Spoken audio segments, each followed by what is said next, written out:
Assalamualaikum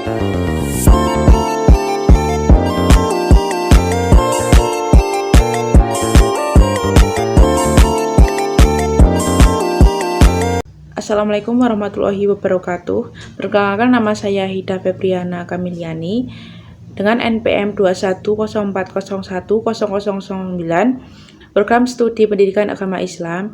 Video ini bertujuan untuk memenuhi nilai mata kuliah evaluasi pendidikan. Di sini saya akan mempresentasikan materi tentang pengembangan instrumen evaluasi hasil belajar afektif. Apa itu pembelajaran afektif? Menurut Fitriani Nur Alifah, pembelajaran afektif adalah pembelajaran yang mampu untuk membentuk sikap peserta didik melalui proses pembelajaran. Lalu, pembelajaran pada kesempatan kali ini yaitu ada instrumen observasi, wawancara, dan skala sikap. Lalu ada juga teknik non-tes dan pemberian penghargaan. Yang pertama yaitu instrumen observasi, wawancara, dan skala sikap. Yang pertama, observasi.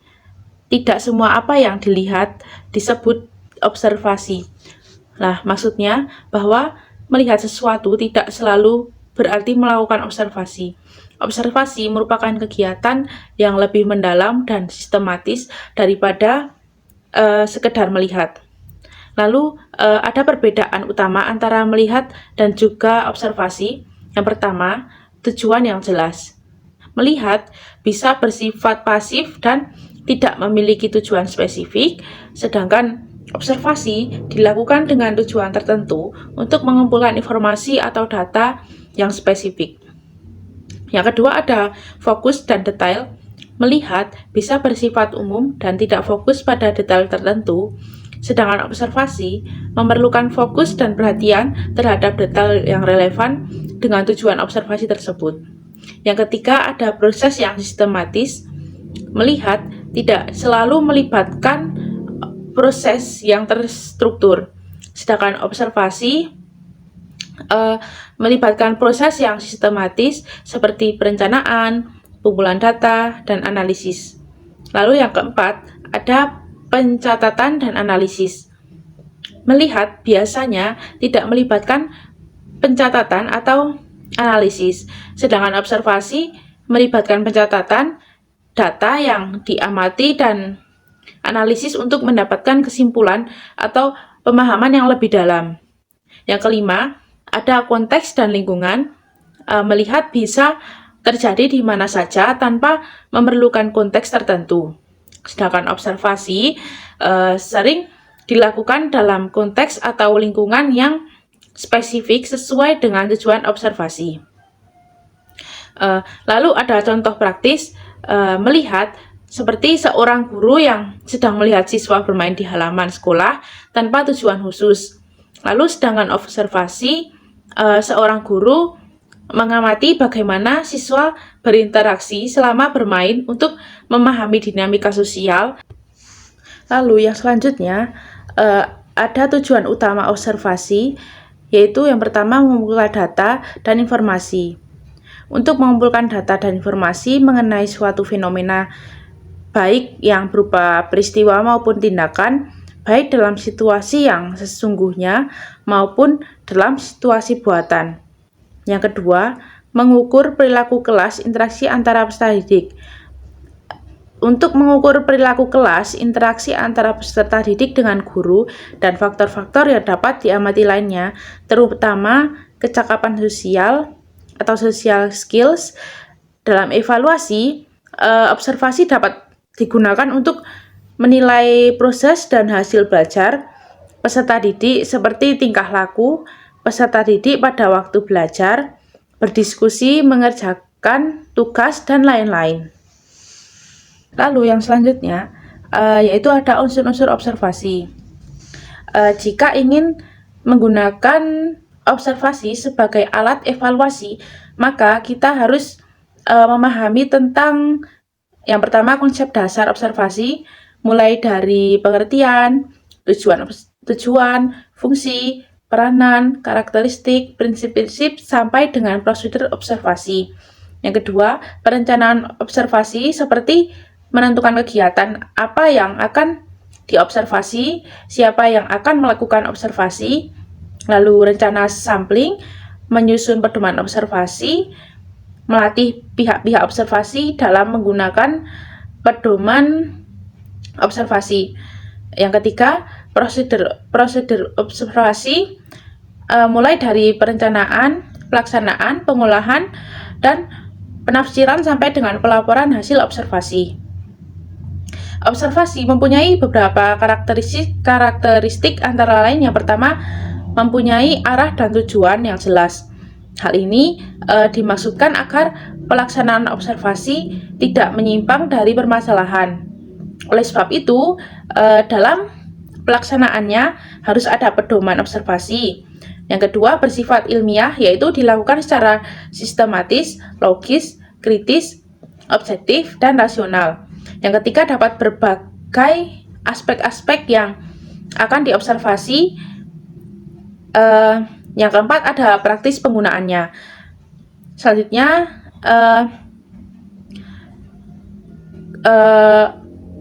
ciri observasi yaitu yang pertama, observasi mempunyai arah yang khusus, bukan secara tidak teratur melihat sekeliling untuk mencari kesan-kesan umum.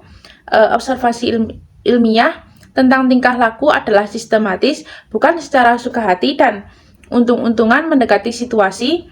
Yang ketiga, observasi bersifat kuantitatif, mencatat jumlah peristiwa tentang tipe-tipe tingkah laku tertentu.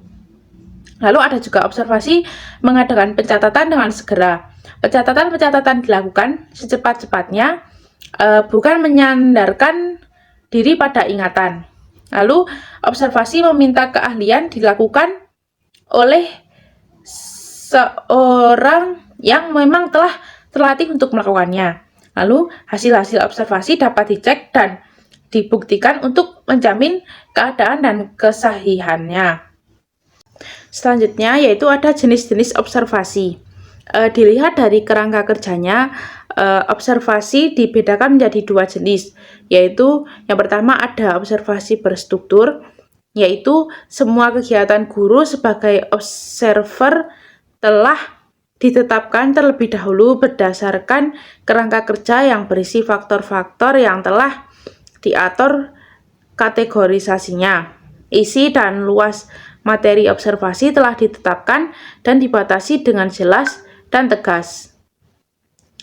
Observasi tak berstruktur, yaitu semua kegiatan guru sebagai observer tidak dibatasi oleh suatu kerangka kerja yang pasti. Kegiatan observer hanya dibatasi oleh tujuan observasi itu sendiri. Sedangkan bila dilihat dari teknis pelaksanaannya, observasi dapat ditempuh melalui 3 cara, yaitu yang pertama, observasi langsung, yaitu observasi yang dilakukan secara langsung terhadap objek yang diselidiki. Yang kedua, observasi tak langsung, yaitu observasi yang dilakukan melalui perantara, baik teknik maupun alat tertentu. 3. Observasi partisipasi yang dilakukan dengan cara ikut ambil bagian atau melibatkan diri dan dalam di situasi objek yang diteliti. Selanjutnya yaitu ada kelebihan dan kekurangan. Kelebihan dari observasi yaitu dapat digunakan untuk meneliti segala macam. Yang kedua, cocok untuk meneliti kegiatan. Yang ketiga, melengkapi tes. Yang keempat, tidak terikat. Lalu kekurangannya, kendala cuaca saat observasi, lalu sulit mengamati masalah pribadi, lalu observer jenuh. Selanjutnya yang kedua yaitu wawancara. Wawancara merupakan salah satu bentuk alat evaluasi jenis non-tes yang dilakukan melalui percakapan dan tanya jawab baik langsung maupun tidak langsung dengan peserta didik. Pengertian wawancara secara langsung adalah wawancara yang dilakukan secara langsung antara pewawancara atau interviewer atau guru dengan orang yang diwawancara atau interviewer atau peserta didik tanpa melalui perantara. Sedangkan wawancara tidak langsung artinya pewawancara atau guru menanyakan sesuatu kepada peserta didik melalui perantara orang lain atau media. Jadi tidak menemui langsung kepada sumbernya. Yang selanjutnya yaitu ada tujuan wawancara adalah untuk memperoleh informasi secara langsung guna menjelaskan suatu situasi dan kondisi tertentu. Tujuan ini menekankan bahwa wawancara digunakan sebagai alat untuk mendapatkan informasi langsung dari sumber pertama. Informasi ini kemudian digunakan untuk memahami dan menjelaskan suatu situasi atau kondisi tertentu secara lebih akurat dan terperinci. Lalu yang kedua, untuk melengkapi suatu penyelidikan ilmiah. Dalam konteks penelitian ilmiah, wawancara digunakan untuk mengumpulkan data empiris yang diperlukan.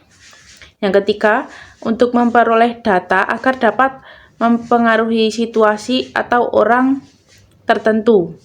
Jadi, wawancara juga dapat digunakan untuk mengumpulkan informasi yang kemudian digunakan untuk mempengaruhi atau mengubah situasi atau pandangan orang tertentu.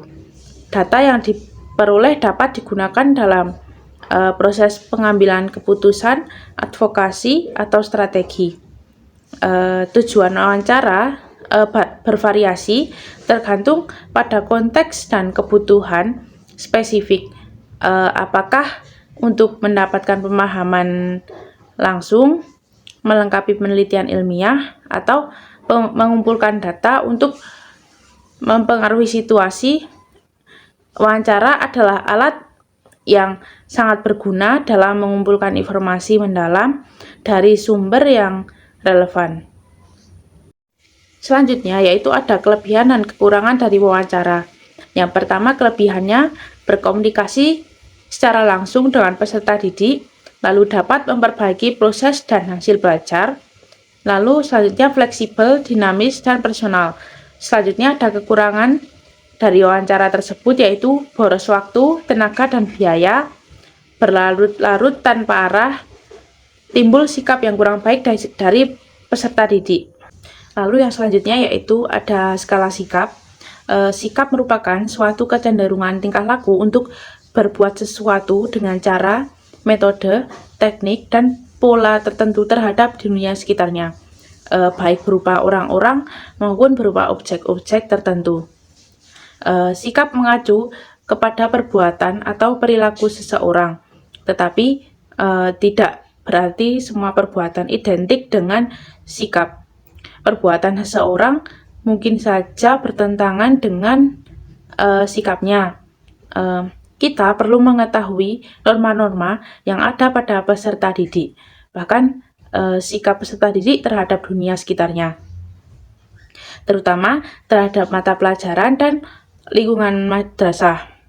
Jika terdapat sikap peserta didik yang negatif, kita perlu mencari suatu cara atau teknik tertentu untuk menempatkan atau mengubah sikap negatif itu menjadi sikap positif. Dalam mengukur sikap, kita hendaknya memperhatikan 3 komponen sikap, yaitu yang pertama kognisi, yaitu berkenaan dengan pengetahuan peserta didik tentang objek. Yang kedua afektif, yaitu berkenaan dengan perasaan peserta didik terhadap objek, dan yang ketiga konasi, yaitu berkenaan dengan kecenderungan berperilaku peserta didik terhadap objek, dan juga harus memilih salah satu model skala sikap. Lalu selanjutnya ada model-model skala sikap. Model-model skala sikap yang biasa digunakan untuk menilai sikap peserta didik terhadap suatu objek, yaitu antara lain yang pertama menggunakan bilangan untuk menunjukkan tingkat-tingkat dari objek sikap yang dinilai seperti 1, 2, 3, dan 4, dan seterusnya. Yang kedua, menggunakan frekuensi terjadinya atau timbulnya sikap itu seperti selalu, seringkali, kadang-kadang, pernah, dan tidak pernah. Yang ketiga, menggunakan istilah-istilah yang bersifat kualitatif seperti bagus, bagus sekali, baik, sedang, dan kurang. Ada juga istilah-istilah lain seperti sangat setuju, setuju, ragu-ragu, atau tidak punya pendapat, tidak setuju, dan sangat tidak setuju. Yang keempat, menggunakan istilah-istilah menunjukkan status atau kedudukan seperti sangat rendah, di bawah rata-rata, di atas rata-rata, dan sangat tinggi. Yang kelima, menggunakan kode bilangan atau huruf seperti selalu atau diberikan kode 5, kadang-kadang diberikan kode 4, jarang diberikan kode 3, jarang sekali 2, dan tidak pernah 1. Seperti itu. Lalu, untuk menyusun skala Likert, kita perlu mengikuti langkah-langkah sebagai berikut. Yang pertama, memilih variabel afektif yang akan diukur. Yang kedua, membuat beberapa pernyataan tentang variabel afektif yang akan diukur. Lalu, yang ketiga, mengklasifikasikan pertanyaan positif dan negatif. Yang keempat, menentukan jumlah gradual dan frase untuk angka yang dapat menjadi alternatif pilihan. Lalu yang kelima, menyusun pernyataan dan pilihan jawaban menjadi sebuah alat penilaian. Yang keenam, melakukan uji coba. Yang ketujuh, membuang butir-butir pernyataan yang kurang baik. Lalu yang ke-8, melaksanakan penilaian. Lalu yang selanjutnya yaitu ada teknik non-tes dan pemberian penghargaan. Yang pertama, daftar cek. Daftar cek adalah suatu daftar yang berisi subjek atau aspek-aspek yang akan diamati. Daftar cek dapat memungkinkan kita mencatat tiap-tiap kejadian yang berapapun kecilnya tetapi dianggap penting. Lalu ada bermacam-macam aspek perbuatan yang biasanya dicantumkan dalam daftar cek. Kemudian kita sebagai observer tinggal memberikan tanda cek centang atau centang pada tiap-tiap aspek tersebut sesuai dengan hasil pengamatannya. Daftar cek banyak manfaatnya, antara lain yang pertama, dapat membantu guru untuk mengingat-ingat apa yang harus diamati. Yang kedua, dan dapat memberikan informasi kepada stakeholder. Namun demikian, kita tetap harus waspada kemungkinan perilaku penting yang belum tercakup di dalam daftar cek. Karena itu, kita jangan terlalu kaku dengan apa yang sudah tertulis pada daftar cek tersebut. Lalu selanjutnya yaitu ada skala penilaian. Dalam daftar cek, kita hanya dapat mencatat ada tidaknya variabel tingkah laku tertentu. Sedangkan dalam skala penilaian, fenomena-fenomena yang akan diobservasi itu disusun dalam tingkatan-tingkatan yang telah ditentukan. Jadi, tidak hanya mengukur secara mutlak ada atau tidaknya variabel tertentu, tetapi lebih jauh mengukur bagaimana intensitas gejala yang ingin diukur. Pencatatan melalui daftar cek termasuk pencatatan yang kasar. Fenomena-fenomena hanya dicatat ada atau tidak ada. Nah, hal ini agak kurang realistik ya. Perilaku manusia baik yang berwujud sikap jiwa, aktivitas maupun prestasi belajar timbul dalam tingkat-tingkat tertentu.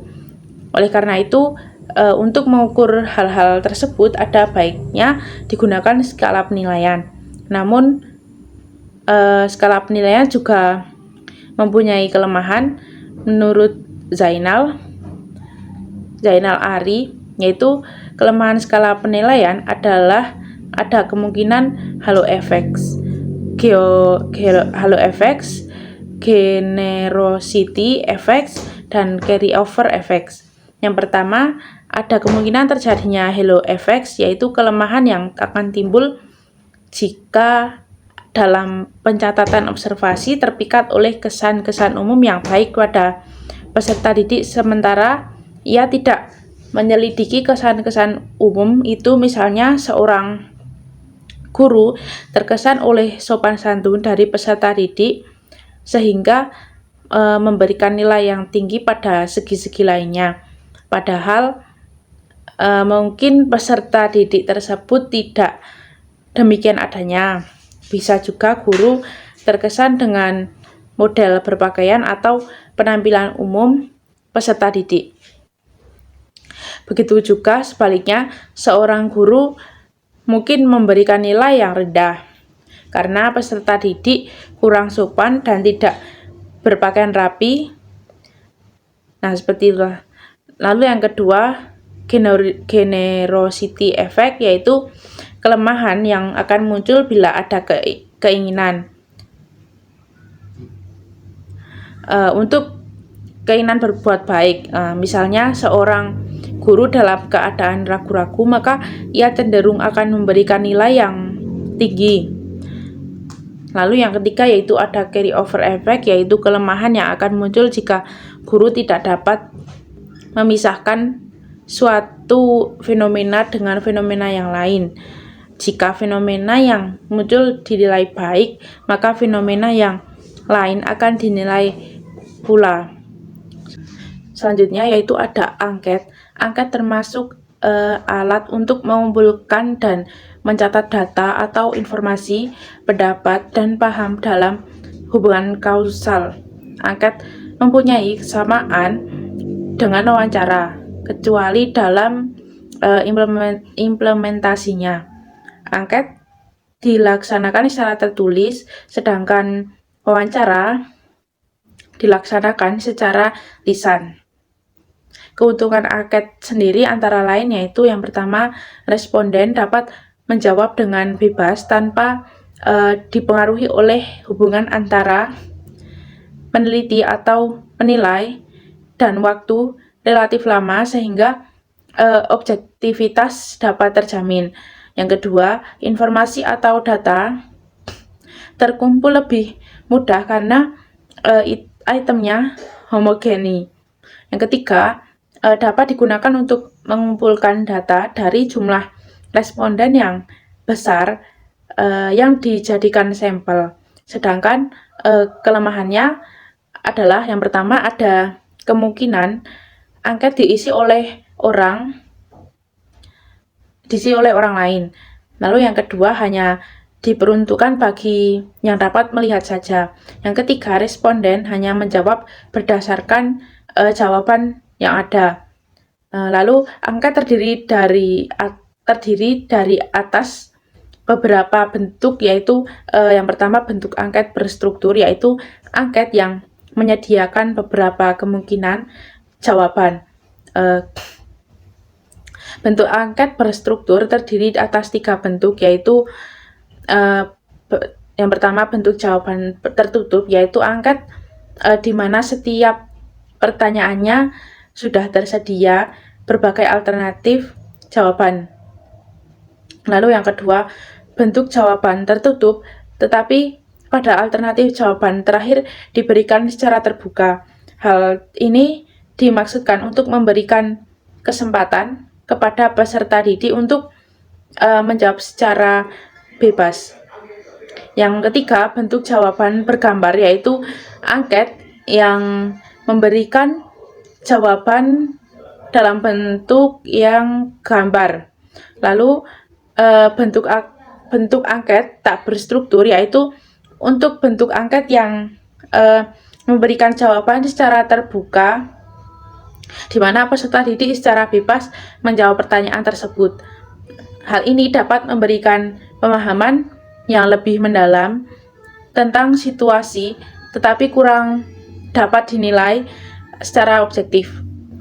Jawabannya tidak dapat dianalisis secara statistik, sehingga kesimpulannya hanya merupakan pandangan yang bersifat umum. Selanjutnya yaitu ada studi kasus. Studi kasus adalah studi yang mendalam dan komprehensif tentang peserta didik atau madrasah yang memiliki kasus tertentu. Misalnya, peserta didik yang sangat cerdas, sangat lamban, sangat rajin, sangat nakal, atau kesulitan dalam belajar. Lalu pengertian mendalam dan komprehensif adalah mengungkap semua variabel dan aspek-aspek yang melatar belakangi yang diduga menjadi penyebab timbulnya perilaku atau kasus tersebut dalam kurun waktu tertentu. Untuk itu, kita harus menjawab 3 pertanyaan inti dalam studi kasus, yaitu yang pertama, mengapa kasus itu bisa terjadi? Yang kedua, apa yang dilakukan oleh seseorang dalam kasus tersebut? Lalu yang ketiga, bagaimana pengaruh tingkat laku seseorang terhadap lingkungan? Studi kasus sering digunakan dalam evaluasi, bimbingan, dan penelitian. Studi kasus ini menyangkut integrasi dan penggunaan data yang komprehensif tentang peserta didik sebagai suatu dasar untuk melakukan diagnosis dan mengartikan tingkah laku peserta didik tersebut. Penekanannya adalah diagnosis masalah-masalah peserta didik dan memberikan rekomendasi untuk mengatasinya. Dalam melakukan studi kasus, guru harus terlebih dahulu mengumpulkan data dari berbagai sumber dengan menggunakan berbagai teknik dan alat pengumpulan data. Salah satu alat yang dapat digunakan adalah depth interview, yaitu melakukan wawancara secara mendalam. Jenis data yang diperlukan antara lain yaitu latar belakang kehidupan, latar belakang keluarga, kesanggupan dan kebutuhan perkembangan kesehatan, dan sebagainya.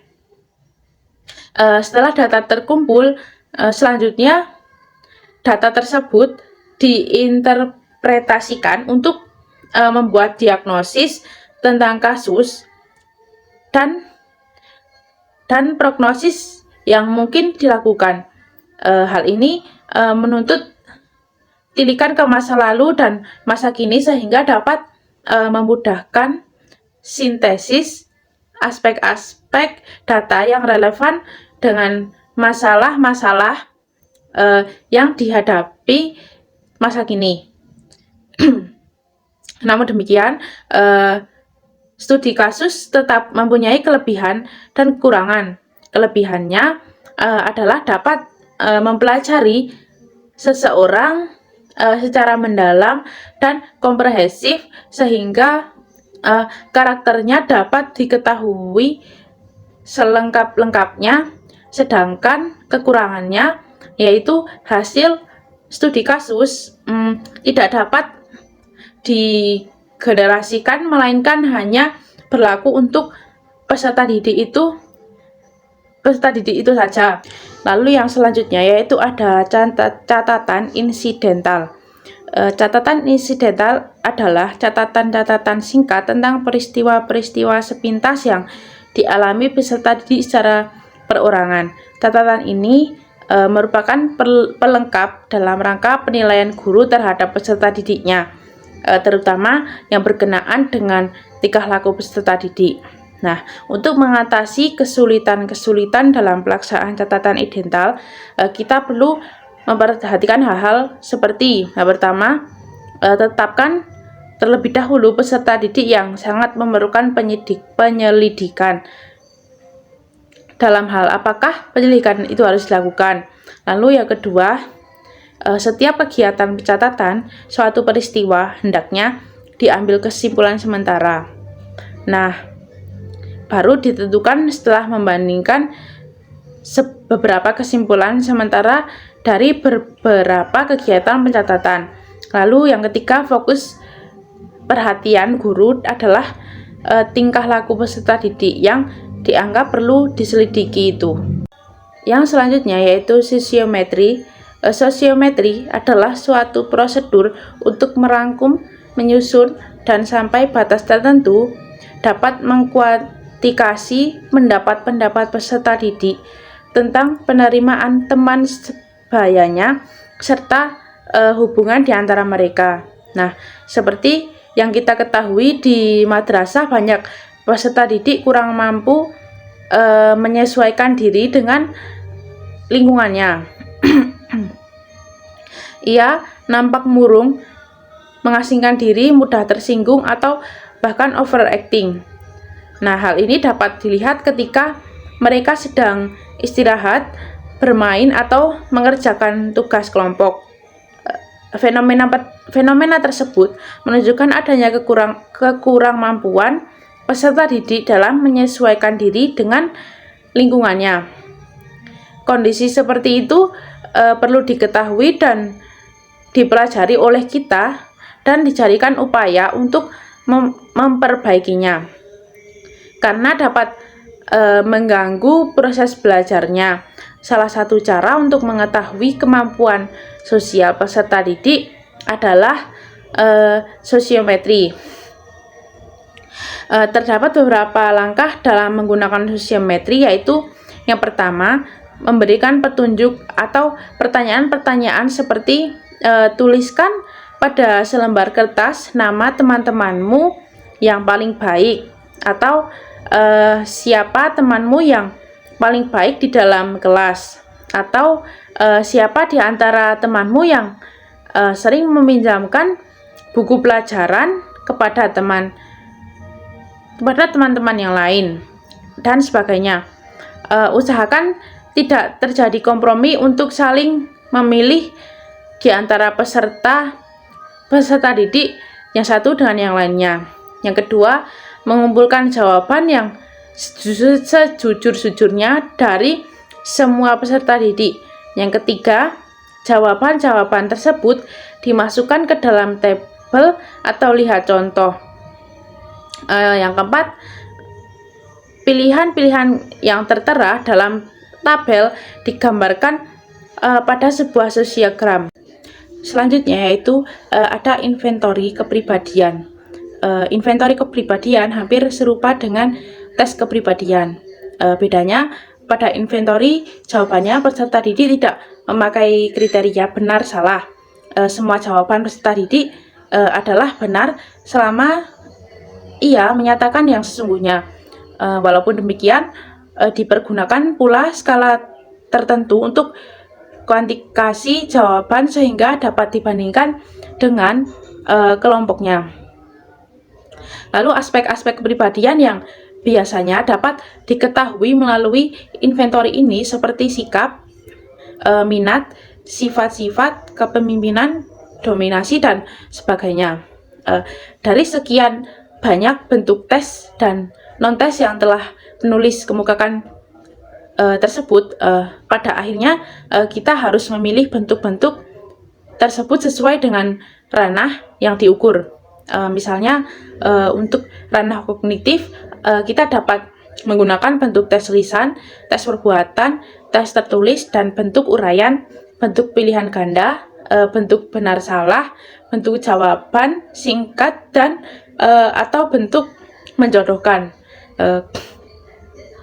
Untuk ranah afektif, kita dapat menggunakan bentuk skala sikap, observasi, skala minat, wawancara, laporan pribadi, dan lain sebagainya. Yang selanjutnya yaitu ada teknik pemberian penghargaan.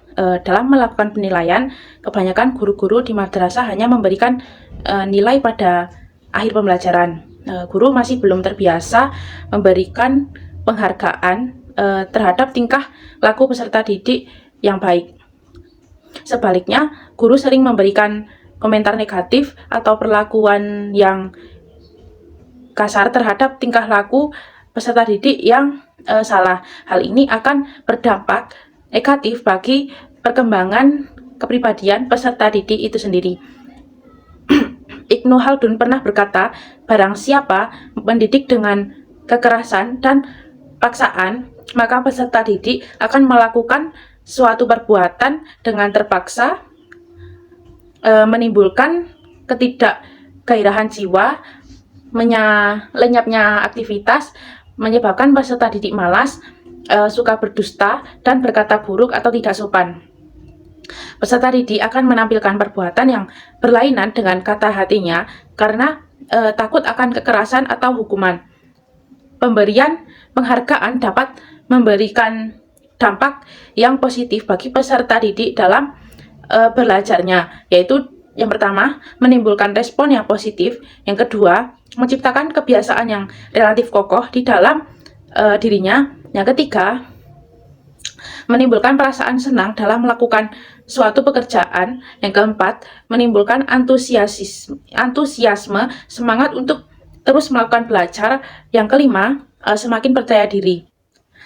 Pemberian penghargaan kepada peserta didik dalam kegiatan pembelajaran bertujuan untuk meningkatkan perhatian, motivasi, semangat, dan kemudahan belajar serta memodifikasi tingkah laku peserta didik yang kurang positif menjadi tingkah laku yang produktif, sehingga peserta didik menjadi aktif dan produktif dalam belajarnya. Implikasinya adalah guru dapat meningkatkan perannya dalam mengelola kegiatan pembelajaran, antara lain yang pertama, menciptakan lingkungan belajar yang merangsang peserta didik untuk belajar. Yang kedua, memberikan penguatan dalam bentuk penghargaan terhadap tingkah laku peserta didik yang positif.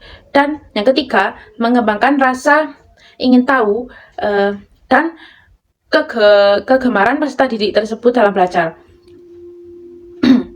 Dalam pemberian penghargaan, ada dua teknik yang dapat digunakan guru, yaitu verbal dan nonverbal. Yang pertama, teknik verbal, yaitu pemberian penghargaan yang berupa pujian, dukungan, dorongan, atau pengakuan seperti kata bagus, benar, betul, tepat, baik, dan sebagainya. Dapat juga dalam bentuk kalimat seperti prestasimu baik, saya senang dengan hasil pekerjaanmu, penjelasanmu sangat baik, dan sebagainya. Yang kedua, teknik nonverbal, yaitu pemberian penghargaan melalui gestur tubuh, mimik, dan gerak tubuh seperti senyuman, anggukan, lalu acungan ibu jari, dan tepukan tangan. Lalu ada cara mendekati, yaitu guru mendekati peserta didik untuk menunjukkan perhatian atau kesenangannya terhadap pekerjaan, atau menampilkan peserta didik atau penampilan peserta didik. Lalu sentuhan seperti menepuk-nepuk bahu, menjabat tangan, dan mengelus kepala. Dalam menerapkan penghargaan dengan sentuhan ini perlu diperhatikan beberapa hal, yaitu usia anak, budaya, dan norma agama. Kegiatan yang menyenangkan yaitu memberi kesempatan kepada peserta didik untuk melakukan suatu kegiatan yang disenanginya sebagai penghargaan atas prestasi belajarnya yang baik. Misalnya, guru memberi kesempatan kepada peserta didik untuk menjadi pemimpin paduan suara sebagai penghargaan atas prestasinya dalam bidang musik. Lalu simbol atau benda seperti komentar tertulis secara positif pada buku peserta didik, piagam penghargaan, dan hadiah atau alat-alat tulis, makanan, buku, uang, dan sebagainya. Penghargaan tak penuh atau parsial, yaitu penghargaan yang diberikan kepada peserta didik yang memberikan jawaban kurang sempurna atau sebagian yang benar. Dalam hal ini guru sebaiknya mengatakan, ya jawabanmu sudah baik, tetapi masih perlu disempurnakan lagi ya, dan lain sebagainya. Mungkin itu yang dapat saya sampaikan. Kurang lebihnya mohon maaf. Sekian dari saya. Wassalamualaikum warahmatullahi wabarakatuh.